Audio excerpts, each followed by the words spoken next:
What will mess you up most in life is the picture in your head of how it's supposed to be. Unknown. I may have said a few words that hurt my father's feelings, but, see, here's the backstory.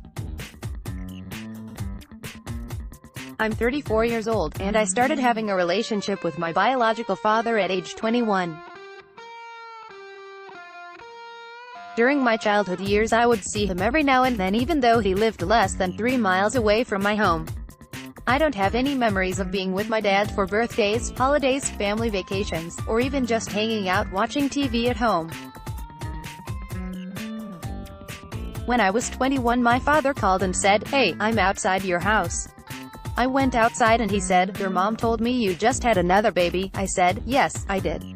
By this time I rarely had any dealings with my father, and I had some negative feelings about him because he was not in my life in the way I felt he should have been. A part of me was upset and confused as to why he wasn't around during my childhood when I needed him. I wanted his guidance and protection, and I felt that he hadn't given that to me. We had a conversation, and he told me that I was welcome at his home anytime and that I should come around more often. Despite how I was feeling, I decided I would give it a try because a part of me wanted to be daddy's girl. So, I did just that. I called him as often as I could and would go by his house for visits. I finally got comfortable enough that felt like I was in a good place with my dad. He has a wealth of knowledge, so we began having deep conversations about different things in life, and he would give me advice on things I was going through. I couldn't help sometimes but wonder, what would my life be like if he'd been there from the beginning? I would look at him and his wife and the children they had together. They have so much joy and so many memories with my father. Why couldn't I get that? Was it because of my mother? Was it because of his wife? What is wrong with me that I couldn't get the same level of love and attention? Recently I saw a post on Facebook by one of my siblings. It read, "I have the world's greatest dad. But that's not who he is to me. I have no childhood bond with him. What we have shared these past 13 years has been more of a great friendship. He's not the world's greatest dad, because if he were, he would have been there for me." My emotions and feeling of neglect got the best of me, and I had to disagree with this statement. The little girl in me was crying. Why couldn't my father love me the way he loves his other kids? I felt unworthy. I also felt guilty, like maybe I had done something wrong. Maybe I wasn't perfect enough. Maybe he didn't want me. I asked myself over and over, why couldn't I have that love? All I wanted was his attention and acknowledgement. If you have gone through this experience, you know as you get older that little girl or boy is still hurting for the love they didn't get.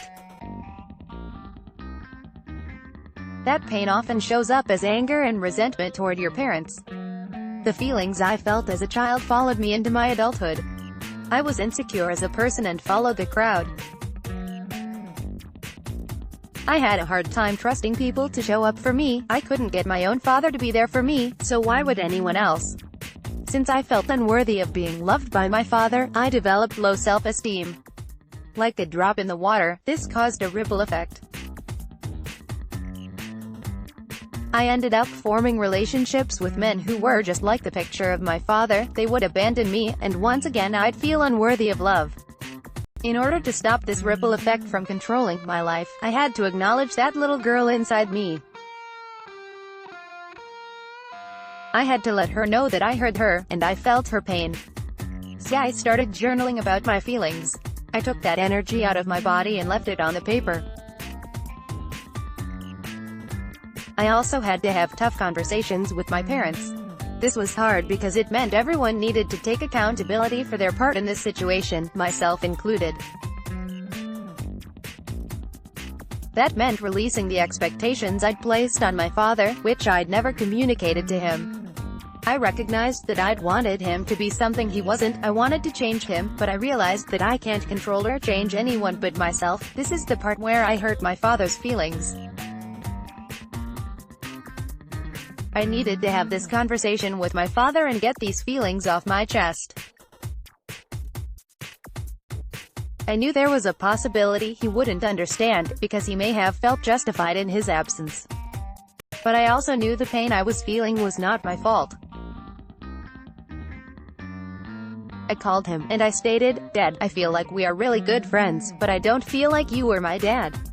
I have no childhood memories with you, but I know I can always call you for advice now." I wasn't trying to hurt his feelings.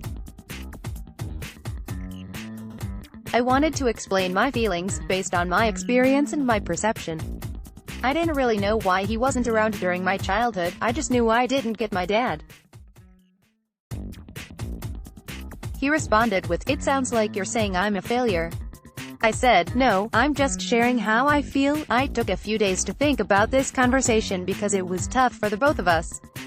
I'd cried, and I could tell he felt disappointed. I realized then that just because people have children, that doesn't mean they are ready to be parents. We think two people meet, fall in love, get married, plan to have kids, and plan out their career. Sometimes it happens that way. But often they really love and care about each other, and then they get pregnant, unexpectedly. Then things go south, and co-parenting goes with it. At least this was my reality with my parents. Neither was there to raise me in the way I thought parents should. I have no clue what specifically they were going through at that time. But whatever it was, it required me to live with my aunt till I was in 3rd grade.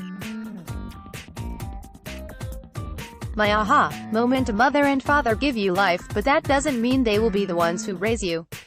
I have a mother and a father, but my aunt who stepped in and took me to live with her and her 3 children was my mother.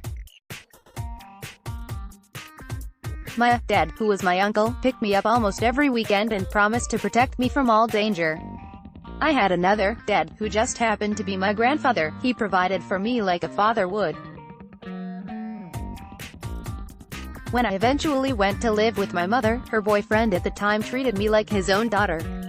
I realized then I'd been wrong when I told myself I didn't have a dad, because I clearly did.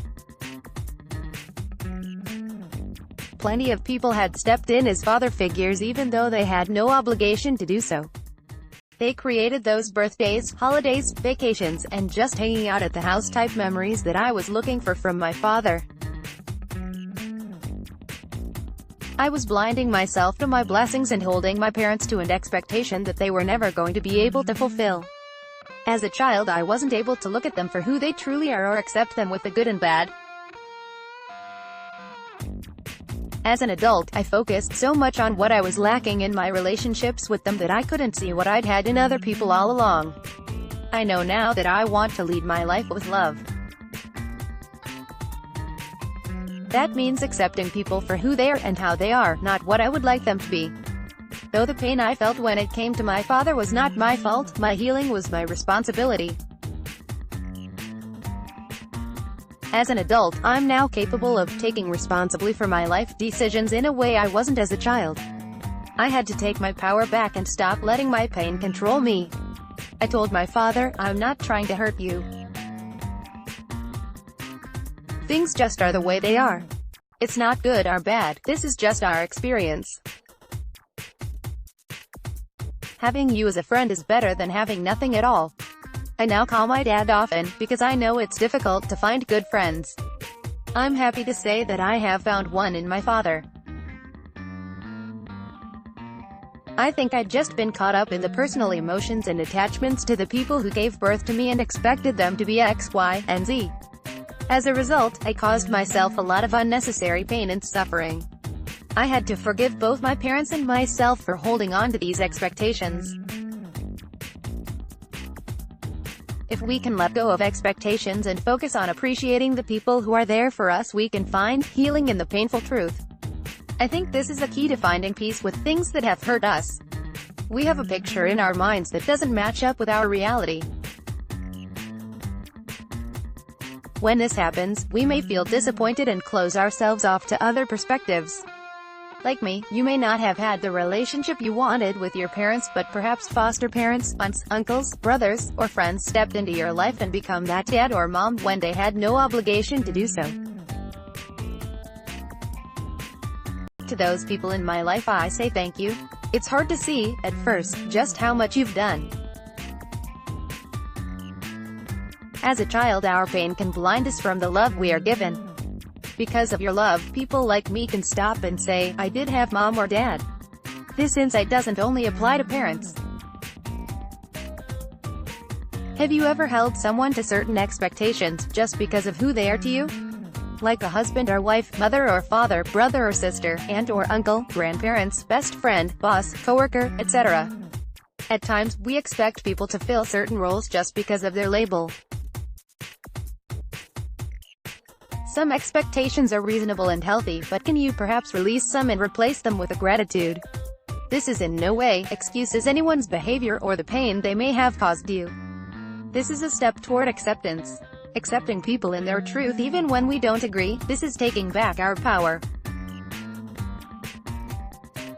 I know I can't change who my parents are or what they've done, but I can always change my perspective by looking for positive aspects in each of them. I receive more from